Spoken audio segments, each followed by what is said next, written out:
quick minute on what extension is in case you aren't familiar or don't already have a relationship with your local extension office. This could be a great partnership for you, a great resource, particularly if you have a lot of agriculture in your county, but then also just through Master Gardener programs, anything related to soil sampling, any sort of programs that you might be interested in. Check out, think of your local county extension office as a partner in all that we're doing. So I serve as a state specialist, meaning that as a faculty member, I get to interface with our 95 county offices. Each of these county offices has staff in them that address the 3 mission areas of UT Extension. So that meaning ag and natural resources, which we kind of all are working in, family and consumer sciences, and youth education, and that's through our Tennessee 4-H program.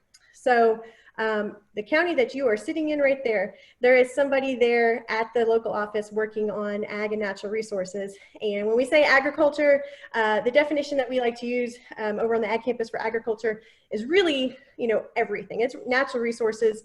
We all depend on water, obviously, land, soil quality, all of these things. So again, if you haven't met your local extension agent or haven't developed a relationship, I'd invite you guys to check it out. And if you would like me to help facilitate that conversation or make introductions via email, then just shoot me an email and I'd be glad to do that. And check out our website there. You can look at all the different programs that Extension is providing. So with no further ado, our goals for my talk today, I have just a couple here. I'd love to share with you some new resources that we've been working on through UT Extension and see how they might fit into your public education and participation involvement piece of your MS4 program. I'd like to brainstorm with you on how Tennessee Smart Yards, give you an update on some of the new resources, but then think about, okay, how can this fit into what you're doing and complement probably some of the work you're already doing. I want to touch briefly on rain gardens and hopefully present a new idea of a tool, hopefully that can help us all try to get more rain gardens across our great state. And then be prepared. My last slide is going to be an open-ended question for you guys. What are your public education and involvement needs? And how can Extension, the university, be a better partner with you all and add to the things that we're already doing with you guys? So I'd like to start with an icebreaker. And this is a bit of an activity that I've been doing over this pandemic world that we've been finding ourselves in, trying to pull in more technology, more interaction during our Zoom meetings. And this activity is, what is your watershed address? And I'd like to say that this came out of my own brain, but I was really actually inspired by a Master Gardener out of North Carolina. I saw in her email tag that she had her watershed address below her physical mailing address. So much like, here I am, my physical mailing address resides in Knoxville, Tennessee. She had below that her watershed address. And so in parallel, my watershed address at my office is Third Creek, Upper Tennessee River. And I thought, that is just brilliant, right? So what better way to help educate other people on where they live in the landscape as paralleling watershed address to something that they're very familiar with, which is their physical mailing address. So we've developed a watershed website that we have linked on our Smart Yard site that I'll show you in just a moment. But of course, we're all very familiar, this audience, we're all familiar with what a watershed is. But just the fact that watersheds work, in that scalar concept, and they're nested, small watersheds are nested inside larger ones, it makes for a really fun activity when we're using word clouds.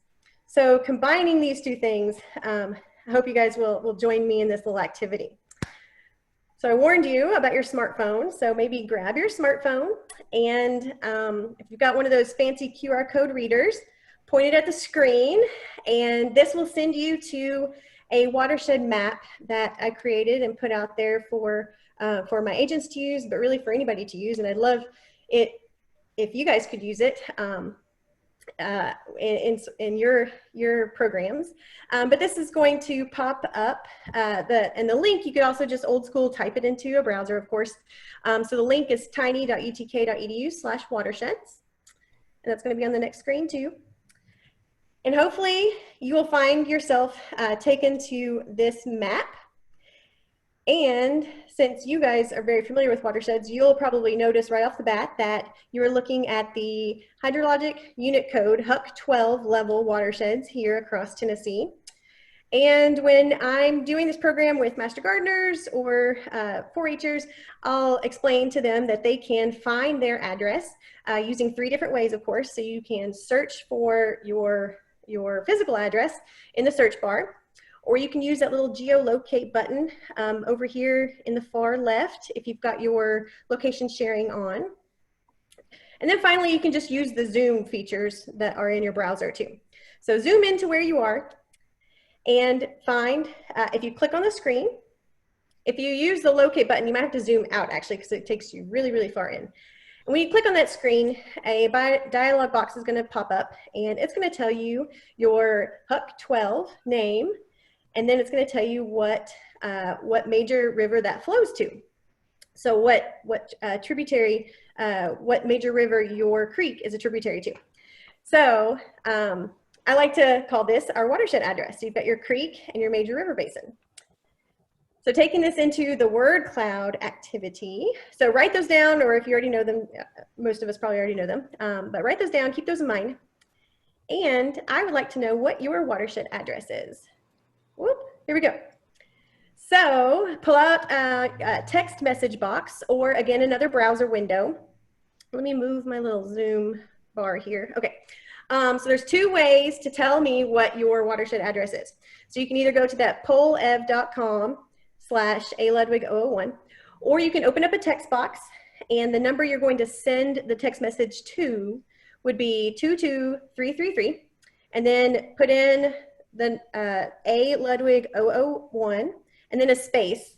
And then I want to know those 2 watershed names. So tell me your HUC 12 name, and then your river basin name. And as we see those rolling in, hopefully, this is going to populate a word cloud. So now that we all know what our watershed address is, we are going to be populating our word cloud with all of our Tennessee rivers. Okay. So I suspect that that is the larger watershed. So as a word cloud works, of course, as, yes, yeah, here we go. Okay, so word cloud, obviously it works as the more frequent the word is used, the bigger the word is going to appear in our word cloud. So maybe let's use a rule, no more rivers or creeks. Let's leave out those words. Sorry, I forgot to lay some ground rules here.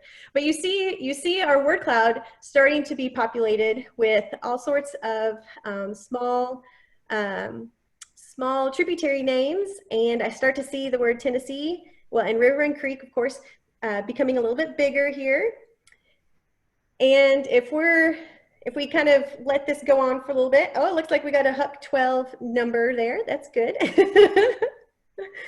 I see Cumberland coming in pretty big too. So as we see this word cloud developing, you know, it very much represents our watersheds, right? And our how they are nested within each other. So the smaller tributaries, those HUC 12 names, are going to be smaller, while our larger river basins that we are within are going to become bigger and bigger. So that's pretty cool. I see lots of numbers. Sorry, my intention was never to have the HUC 12 number, but that's okay. I'm sure Paul Davis could probably tell us exactly what these numbers are off the top of his head. All right. Cool, I love it. I'm gonna save this word cloud because it's starting to look pretty neat. So we can see that the Tennessee River, most of us are living in the Tennessee River right now. So that's starting to become bigger and bigger. See Chickamauga in there, awesome. So keep it coming. And you know, to kind of clean this up, I can go into my Poll Everywhere account and actually take out, you know, any of the I might take out those numbers just to represent the names, but you can clean that up in the software later. But just a fun way to have some interaction with folks, getting them to think about where they are in the landscape relative to water resources, and that sort of thing. So keep it coming, keep populating this. I just wanted to show you guys, oops. Andrea, what you use to do this word cloud? Yeah, so it is a real-time poll on Poll Everywhere is the company, is the platform. So I do have an account, but you can get up to, I believe it's up to 100 responses with a free account.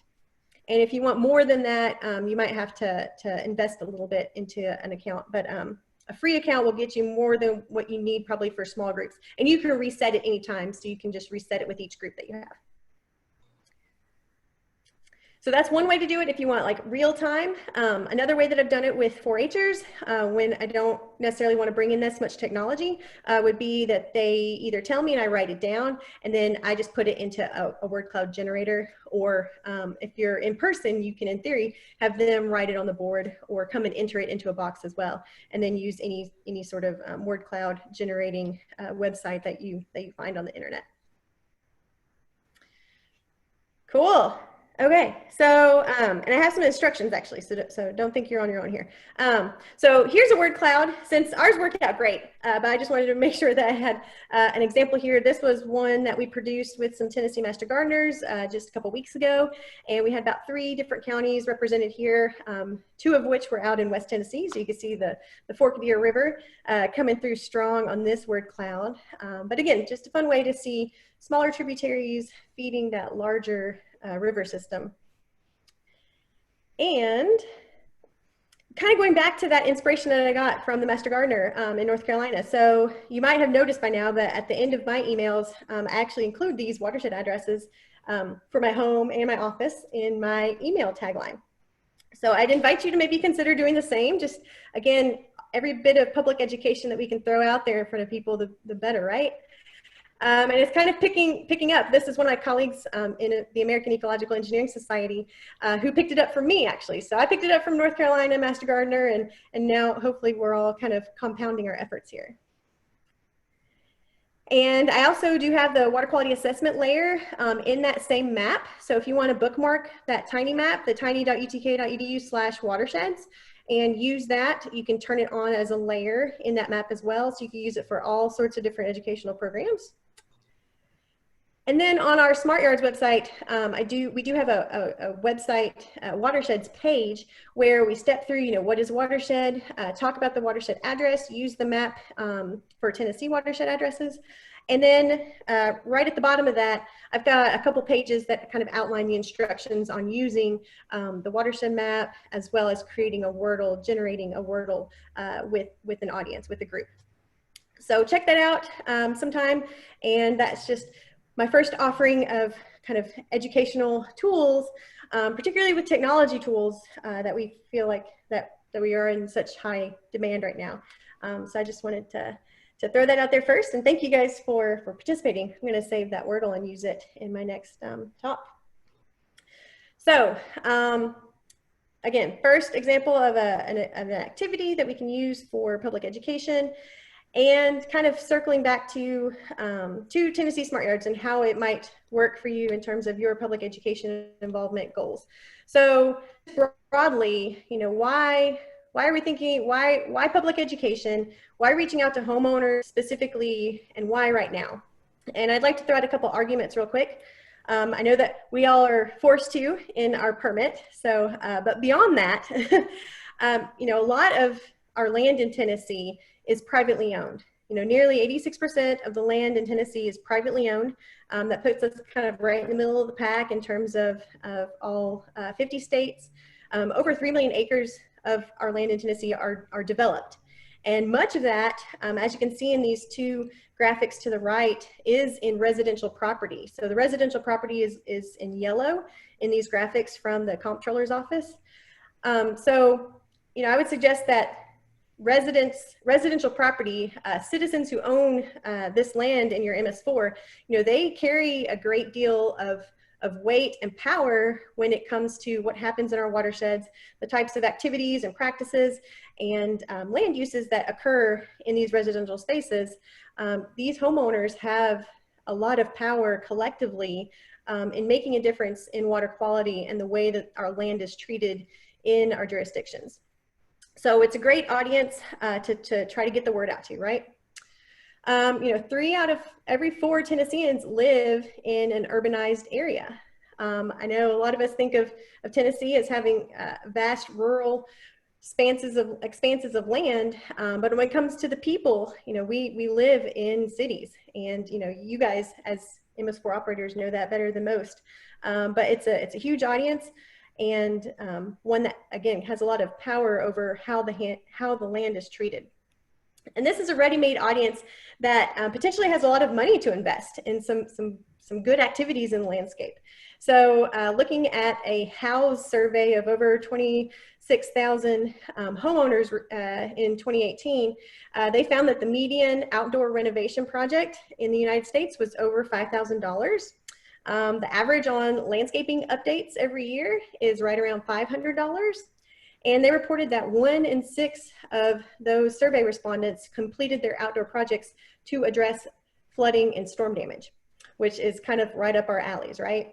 So we've got this audience that has a lot of power over what happens in the landscape, potentially has some revenue to invest in their property to make it better, and many of them wanting to address water-related issues. So I would suggest that this is a ready-made audience for us to reach with education and empower with the proper tools. And then of course we find ourselves in this pandemic world. So gardening and improving our properties has kind of just really been a boom since pandemic has set in. So everything from victory gardeners to just the boom in wanting to grow your own fruits and vegetables. All of this just spurring the interest that collectively we have in understanding our landscape and having more ownership of it, being in it, just going outdoors since we can't go do all the other things that we generally do. Again, it just makes this a really great time to invest in some public education. So, I brought you some tools. Of course, this is not a new program, Tennessee Smart Yards. I hope that many of you have heard of our program before, and I know that many of you have contributed to its success in past years, because we are celebrating over 10 years of Tennessee Smart Yards activities across Tennessee. So many of you might recall that when we first began this program, Ruth Ann Hanahan out of the Tennessee Water Resources Research Center kind of married together MS4s with extension so beautifully under a 319 grant that really was seeking to find education that would target homeowners and really kind of make all this happen. And what they did at the beginning of this program over 10 years ago was so beautifully go to see what other states were doing. And of course, not to toot our own horn, but of course it was the extension services in those states that were doing a lot of innovative work. So Ruth Ann found really effective programming with Florida Friendly Yards Neighborhoods, Carolina Clear, and other extension programs, and brought that concept and that curriculum here to Tennessee and adapted it to our audiences. And many of you guys in your MS4s were actually a part of getting Tennessee Smart Yards going under its original name, Tennessee Yards and Neighborhoods.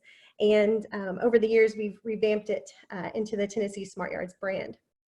So again, through that 319 grant and through that initial work, there was a pilot. It developed all the curriculum. It created 6-hour workshops where homeowners could come and learn all these valuable techniques about environmentally friendly landscaping techniques. Then we had another grant, and this is kind of where I started to come into the picture and really start to expand into more areas using extension offices. Since we've got 95 offices with doors open across the state, how can we get our materials into the hands of each and every one of those agents?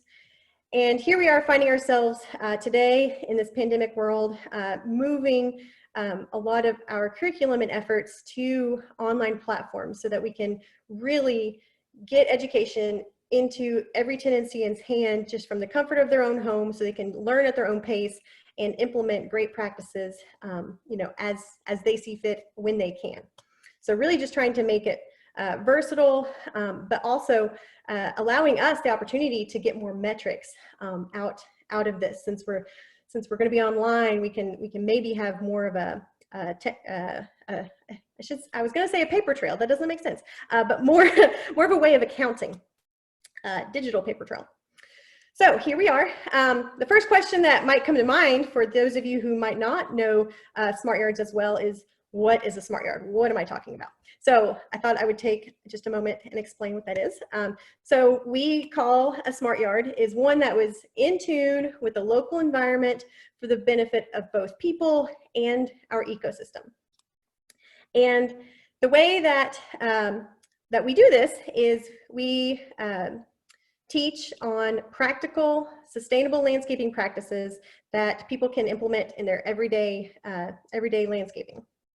And so, again, building on the extension programs from Florida and the Carolinas, 9 foundational principles are how all of these, this material is organized. So these principles are right plant, right place, managing soils and mulch, reduce, reuse, recycling, irrigate effectively, manage water effectively, fertilize appropriately, manage yard pests.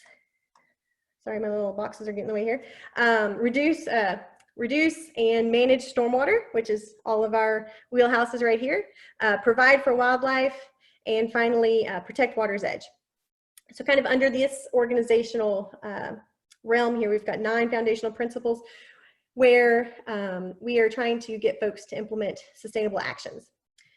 And this is a very action-based program. So again, kind of making sure that folks have the information that they need, the knowledge that they need to implement great practices for themselves, but then really just, you know, what is that looking like in the landscape? We want people to get outside, be outside, and as they're working in their landscape, as they're determining, you know, what kind of plants to select, as they're evaluating, do I need to fertilize, when do I fertilize, all these different things. We want to be able to provide them information. So again, this is a very action-oriented program. So we've got this yardstick of actions. So through each of those principles, each principle has a module that's been developed that we'll get to on the website, but it relates to these actions. So like, this is what right plant, right place is going to look like. And you'll notice that these actions, they're all very adaptable. So we also know that, you know, not everybody's going to have the same set of needs. So we have actions that are very adaptable, that can be easily, you know, fit to the set of circumstances that different homeowners are facing. And then there's also, I believe, like over 70 inches worth of actions. And once you collect 36 inches worth of actions, the engineers in the room will appreciate the math. You know, we get our Tennessee Smart Yard. So this is the goal. And we also have online to go with the yardstick. We've got this workbook that helps the homeowners keep track of their actions and start to accumulate them and really start to form that bigger picture that matches the goals they have for their landscape. So with no further ado, I'm going to try to show you guys what we've been doing over the past 2 years now to take the materials that had been collected and developed, adapted to Tennessee, and now we've made it so that we've got a fully online program. And let me share with you guys, oops, our website. So literally just like 3 weeks ago, our website is rolling out. Oop. That's not quite right. There we go. Okay, y'all see the Smart Yards website? Big Smart Yards logo? Okay, good. Thank you. Okay, so so to kind of answer the needs that we're finding ourselves in of more technology, kind of putting information in the hands of homeowners like immediately, we have put all of our modules online. And this kind of coincided with our bigger university's push to move from SharePoint into a WordPress environment.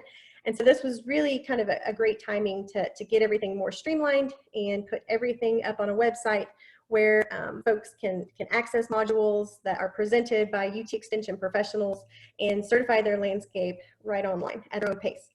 So I don't want to take away from any opportunities that we might have to still do, hopefully in the future, or virtually, face-to-face or synchronous workshops. But for those communities who you guys might not have the time to deliver face-to-face workshops, and particularly some of our agents who there's only one agent that covers the whole county, sometimes they get very time strapped, and so we obviously have some time issues. So this is going to provide a platform to let us promote this and still be extension MS4 driven program, while people can follow along and access all this information from the comfort of their own home at their own pace. So, so this is our new website, Tennessee Smart Yards, so tnyards.utk.edu. And I hope, they tell me that whenever this COVID banner goes away, all of that graphic is going to look better. But when the day comes that we don't have our COVID banner here anymore, you'll be able to see it won't be cut off there.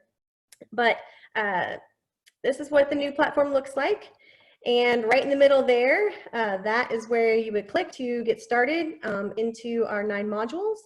And just below that, here's where that watershed website is with all the watershed information, and then just some resources from newly published extension publications, quick links, and our native plant database that we have a master gardener who keeps that going, and she has collected over 770 native plants, information on that in this database. It's absolutely amazing. So Joy Stewart is the one who's leading that effort. So for homeowners to get started, they would click here. And the first step would be to download that printable yardstick, so they can keep track of the actions that they've selected for their landscape. They can access the workbook right there. Now, each of these icons has a link to a video that is presented by our extension professionals. So this video, I believe, is going to be Lucas. All right, this is the first class in a series of classes for Tennessee. That's Lucas Holman out of Wilson County, talking about right plant, right place. Oh, I hope I didn't just leave. Okay, hopefully we're back to the module website. So each of those module icons has a video that's hosted in YouTube. So again, an extension professional or a different county or a state specialist like myself, I'm doing the stormwater management one, of course. So in theory, homeowners can access information there, start accumulating their inches towards a smart yard, and then click here to certify once they've accumulated their 36 inches. And if that kicks over, can y'all see the yardstick completion? Or are y'all still on the, so that kicks over to an online form where they can enter, certify their yard and tell us all the actions they did. So I wanted to show you guys what that looks like. Can somebody give me a heads up, a thumbs up? Are you guys seeing the yardstick completion?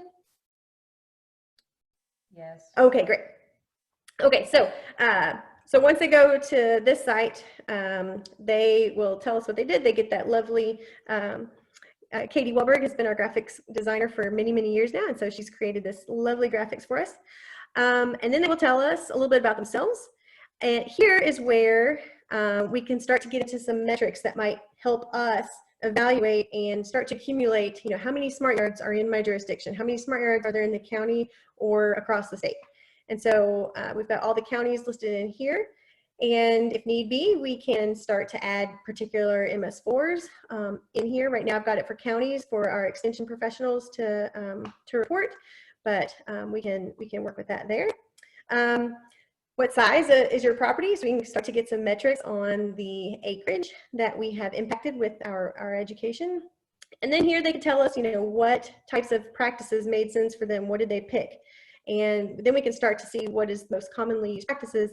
And maybe we can even start to adapt or add curriculum to some of those more popular practices. So they would submit and tell us all about that. And then finally, okay, well, that was enough of that, I think. Yeah, I'm pretty sure that was enough of, of the website. Okay, so that was the website. So we've got everything everything hosted on that website for a homeowner, everything that they need to understand the program, the goals. Let me get back to my PowerPoint. Okay. The goals of the program, access the information, the foundational information that they might need to understand the actions, a way to tally their actions, and then a way to report back to us. You know, what have they done? Where do they live? Some information that then we can start to package and maybe share back out with you guys. So speaking of metrics, we've got a couple tools in a promo kit that at the end of this, I'll have a link up there that you can go visit and download a 2-page summary that talks about the 9 principles and then shows the roadmap to success. So it's basically just an overview. And then we actually just this week got some metal yard signs up in our e-marketplace. So in the email that folks get when they certify with us, not only do they get their official wall certificate, but they also get a link to our e-marketplace where they can actually purchase their official sign. So this is, it's password protected, so hopefully there's a little bit of protection there. Anyways, so getting to some metrics that might be of interest. Again, so with this kind of online platform and with the online certification, we can start to accumulate the number of Tennessee smart yards there are in different counties and different MS4s. We can look at the most commonly adapted practices, which might help us understand our clientele a little bit better. And then we can, through that stormwater part, we can also get an idea of how many green infrastructure practices folks are putting in as well. So these are all great outcomes. I know that many of you probably experience the same frustration I do when I'm asked to justify my existence, but it's always all about the money, right?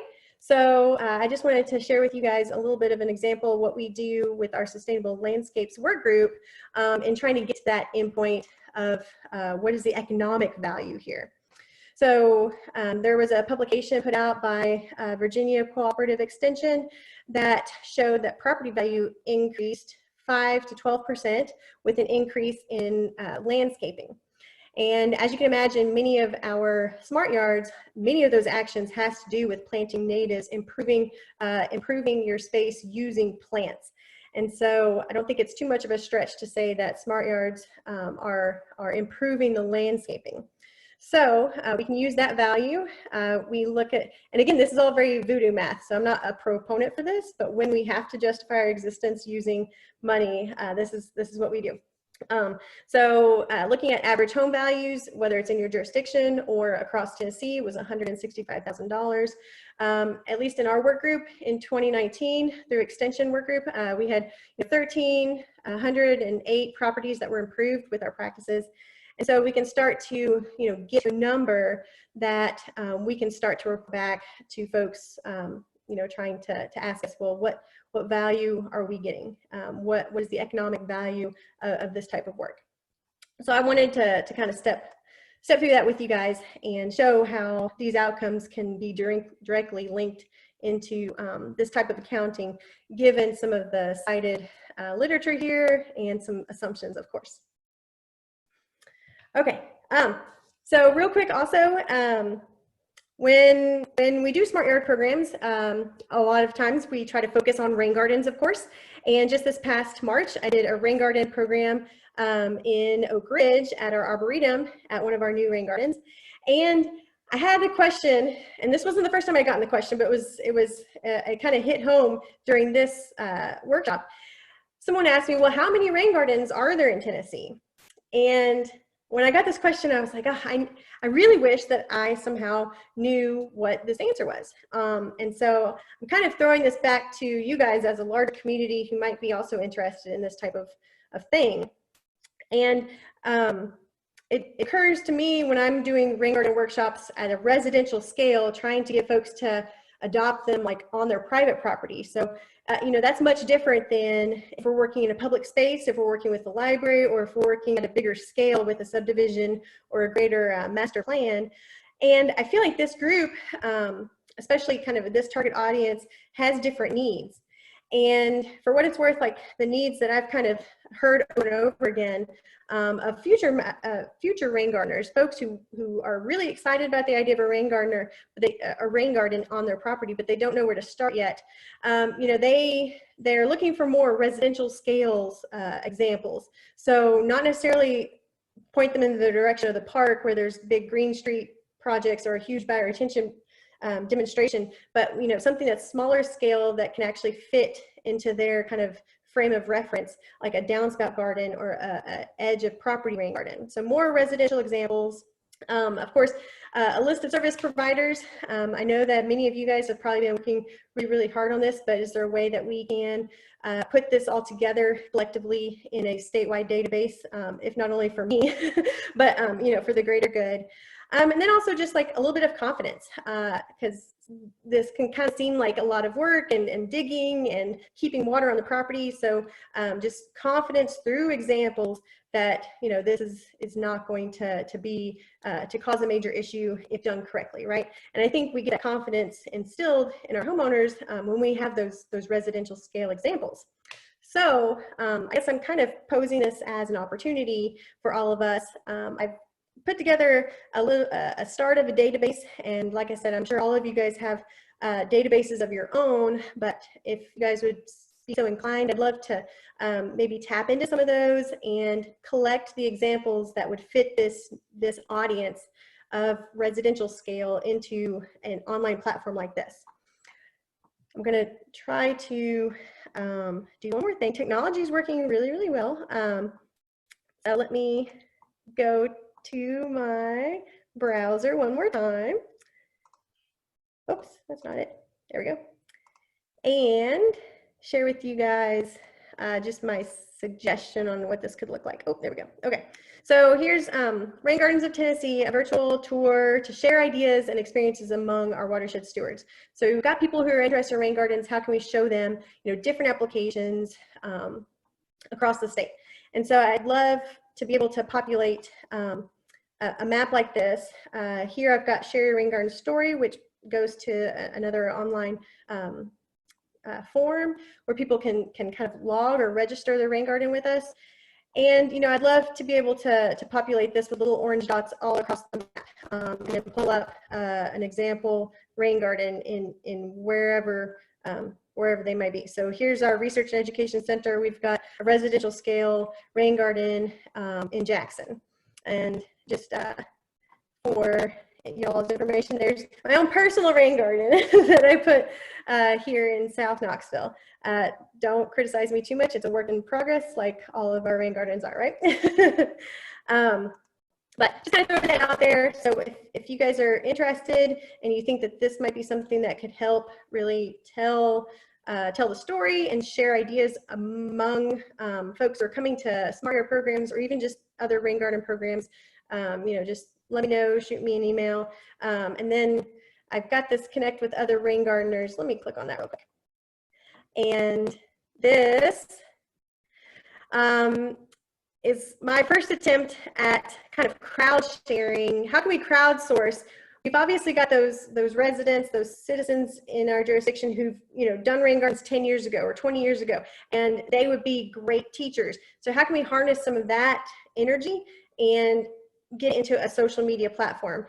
So I know that a lot of our farming communities are doing this through like farmer to farmer type education. So I guess I'm proposing kind of like a rain gardener to rain garden education model here, where we can create a group, perhaps on Facebook or perhaps someplace else, that can really, people can just start chatting about their rain gardens. And like, if we've got folks who are excited but tentative and want some advice, you know, we can steer them here to go see what other people are doing, how other people address different hardships, you know, what have you, all of the things. So again, just kind of my first place suggestion on something like that. All right, back to PowerPoint, and I think this is the last time I'm gonna switch around on you guys. Oops, share screen. All right, okay, so that's a little bit on rain gardens. And again, that's another way that we can start collecting metrics for our reporting needs, right? So, you know, some of the outcomes and metrics that we could get from here, obviously, is number of rain gardens in jurisdictions.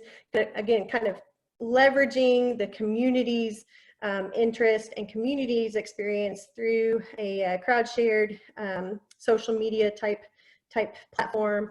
And if we can leverage that and get better rain gardens, or more rain gardens obviously, but better functioning rain gardens, then obviously that's going to result in better streams, better water quality in our watershed in the big picture.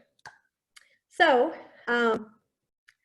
with that, I'm just going to kind of wrap up my piece and hopefully let you guys talk a little bit. We've got a lot of new extension publications that have come out. Well, some older ones that are out there that you guys may not be aware of, but some new ones on sustainable landscaping. So all of these can be found on our UT Extension website. In particular, the two that have most recently come out is native landscaping planning and plant selection, along with our leveraging your landscape. These came out of our sustainable landscapes work group just this past year, so could be tools that you could link to or utilize however you see fit. A few years ago, Dr. John Buchanan and I put out a glossary of terms for communities, just all the lingo that we use from day to day. How can we collect all of that and put it into the same place, into a glossary of terms for the public.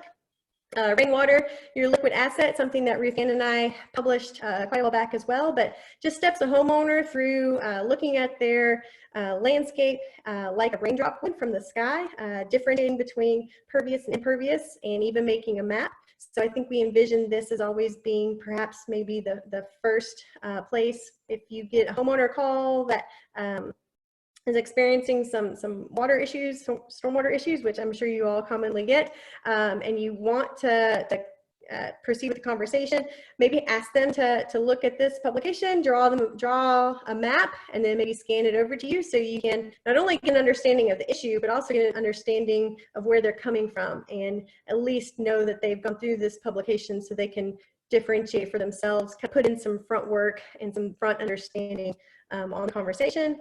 And then finally, live staking. So how can we use live staking as an economic revegetation means along our ditch lines and stream channels and perhaps reservoirs. So with that, I warned you guys that I have one more question. So maybe get out your smartphone again, and we can just talk about this as well. But answer this question for me. What do you need in terms of your public education involvement, and how do you see either smart yards or any aspect here really fitting into your program? And I'd love to hear your thoughts. I just talked a whole lot, I know. I'm sorry. You also have a comment. Oh, yes. It says, these are awesome resources. Can't wait to share them. Our main issue is people ask for help with stream issues, but they are not open to eco-friendly practices. Yeah, so I definitely feel you. And as you can imagine, even with the extension agents that I work with, they are on a huge spectrum of comfort level with asking folks to choose environmentally friendly practices sometimes, right? And so I think that the whole context of the program is really trying to focus on being practical and how sustainability definitely speaks to improving your private property. Working with my extension agents has shown me like we really need to show people how it's going to benefit them. And in the meantime, we are getting the community benefits as well. So I hope that a lot of our material is kind of in that context. So, but I definitely feel you.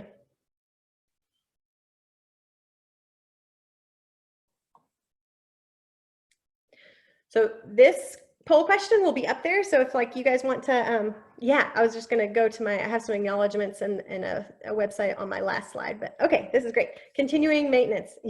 Yes. Is that particularly of rain gardens probably? I've maintained my fair share of rain gardens this year for sure. Benefits of conservation easements. All right, that would be a great topic for an extension publication actually. Yeah, having a general idea of costs. Yeah. Absolutely. And I suspect that that's probably in relation to rain gardens as well. I've had the great opportunity this past year to work with Julie Conkle down in Blount County. She's in the Soil and Water Conservation office now, the district office. And we've been working on we have a series of rain gardens that were funded through a 319 project. And she had the brilliant idea of one of them, we actually just seeded. And so we're trying to use like a low cost way of planting versus the others are planted with plugs and potted stock.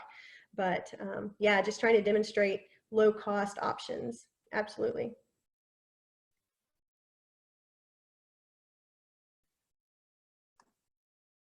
All right, so focused on participation numbers for outreach events. Yeah, I love it. I love it. Yeah, so this is also kind of my question to you guys. You know, now that this is all kind of collected and out there in a public realm, in what hopefully is an easy way to engage, you know, I'd love to hear how you guys might be able to help promote this and help push traffic to the website. And then over time, I think as we learn a little bit more about how this can work, you know, I would love to make, and I will, as if you've got people reporting in your jurisdiction or if you're in your county, then, you know, I would love to every year, like have whenever your report is due or whenever you need to report a metric, you know, I'd be able to look up in our database how many smart yards have been certified in your jurisdiction or in your county, that sort of thing. So, and this is kind of probably going to take a little bit of time, but you know, I think all the tools and the platform is there for us to get there. So definitely keep those ideas coming. I'm just going to throw up the last slide so that you can see all my acknowledgments for sure. This has definitely been a huge team effort over the past 10+ years. And then my email address is there, our website, tnyards.utk.edu.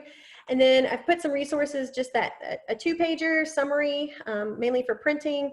And then there's a Word document that has some promotional blurbs that if you'd like to link to our website or put it out on social media, I've just got some suggested catchy little blurb bits that might catch people's attention, just some suggested text for those sorts of things. So if you go to that tiny.utk.edu/10Z promo, you can check out some of those. And yeah, any other ideas? I would love to hear them. You can see that we've got the Sustainable Landscapes, excuse me, work group members. Again, all of these are from various facets of UT Extension, and I'm actually kind of getting out ahead of my agent emails. So you guys are one of the first groups that I've actually pushed all this out to. I haven't even sent out like an email to all of our agents yet about the platform and the new sign being available, which there's my sign in my yard actually in that picture. So don't tell an agent yet that you heard this here, because they might get upset with me that I didn't give it to them first. But yeah, we'd love to hear your ideas on how we can get this out with our community, with you guys through different communities, but then also just kind of leverage our common goals here to make this happen. So I think there are a couple other questions. Oh, thank you. Sorry, I'm not looking at the chat. No, that's okay. I can do it. Okay, I know you can't do it. It's a lot to do all that. Okay, one is, do you find a specific month or time of year is good to do Tennessee Smart Yard workshops and outreach? And when are people most receptive for this info? That is a good question. So I guess I'm going to speak to maybe some parallels that I've seen with the Master Gardeners. So our county agents that do Master Gardener programs, I've seen kind of both sides of the spring, well, the fall or the winter into the spring, and then also kind of after the push in fall. So I think it definitely just depends on your clientele, your community, what people are doing. A lot of agents also have a lot of farmers who are harvesting in the fall, so they'll wait till like later in the fall. Obviously, this might not be the case with this group. I would really be a proponent of perhaps like a winter school type thing. I know like right now, people get excited in the spring when things start coming out, but you know, is there a way that we can leverage kind of the downtime that we're about to experience? Folks are maybe still at home a lot right now, and with less daylight, less nice temperatures to go outside and play, can we get that education out during the winter? So kind of like a winter school, again, kind of mirroring like a farmer's winter school. So getting people prepped for the spring beautifulness in everybody's yards. So that would be my suggestion. I've seen a lot of Smart Yards programs, you know, intertwined with installing a rain garden or planting a native planting at a school or at a library. And of course, you know, that would probably work best in the spring as well. So all the options. Never a perfect time. All the time is great. We had one here, and it was on a Saturday. They provided snacks. It was maybe half a day. Is that what it would have been? Probably. I can't remember when it was. I can't remember if it was in the summer or the fall, but I don't think it was in the spring. Just because it would give people time to prepare, maybe. I attended it, but I just couldn't remember when it was. Yeah. That was a while ago. That was a long time ago. Yeah. Yeah. And like I said, you know, I don't think that this online platform is going to really compete with the interest that people are going to have. Like when we can all go out and do things, you know, I think we're still face-to-face options, again, kind of working with your local extension office, or if that's, I'll either make that introduction, or, you know, if the need is there, I can come there as well, and we can co-deliver a program. So. No, I think this is great for especially those smaller communities that don't have certain folks to help, or they don't have the resources to have a class. I think getting this information out to their area, especially if they have a garden club or something, or, you know, any other kind of club like that. I think this is really, really great for them. I'm really excited about it. I do have another comment. It's from Don Green. Some think they might put a rain garden in an area that is wet. Maybe address where one goes and where one is not adapted for a rain garden. Absolutely. That was from Don. Yeah. No, I think that I might touch on that in the stormwater module. We try not to get too specific into practices like in that overview, but yeah, absolutely. In a rain garden presentation, that is definitely key. And I always tell folks, well, so our method at Extension is to send in a soil sample, get the texture, and then we've got like a sizing rule based on texture. And then so anything above, you know, around 45% clay is like, no go, call me back, and we'll do a backyard wetland habitat. And then I love to show off my backyard wetland as well. I bet it's awesome. I love it. We just built it last year, so it's maturing. Yeah, it takes a little time, but gosh, it starts to come in and it's so beautiful. You know, see all the the wildlife and things like that. That's my favorite thing about it. Yeah. Do we have any other questions or comments or anything from anybody?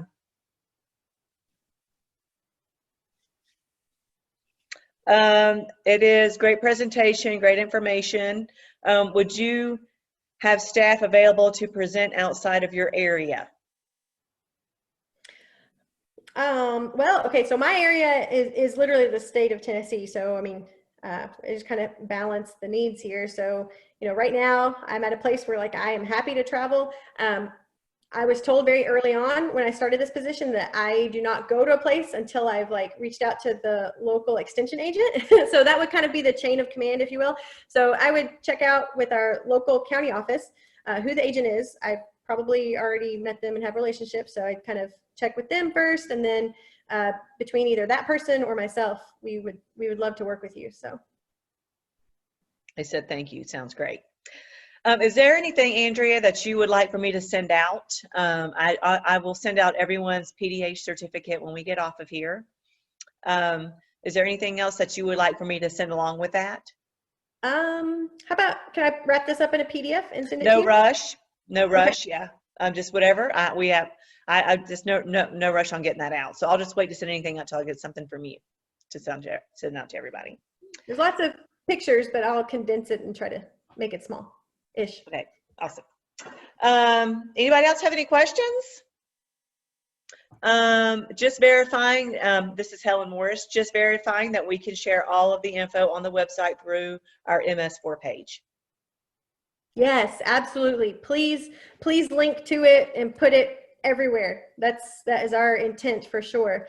Obviously, like, yeah, so uh, all of everything that's online, we would love to have our tnyards.utk.edu on all of your websites for sure.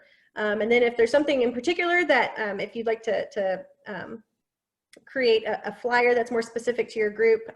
Again, Katie Wahlberg, our graphics designer, she's made a lot of really versatile files for us.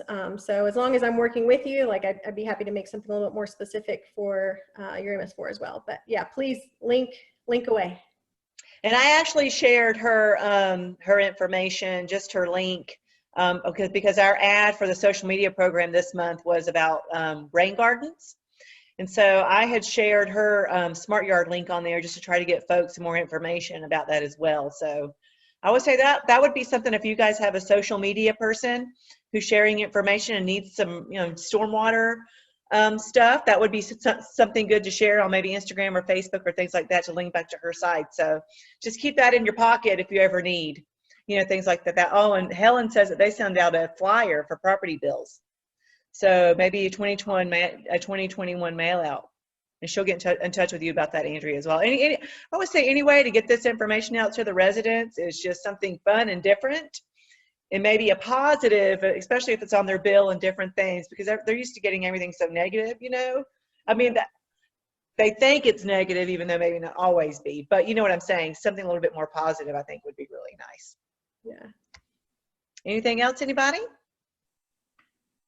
Well, thank you all so much for attending.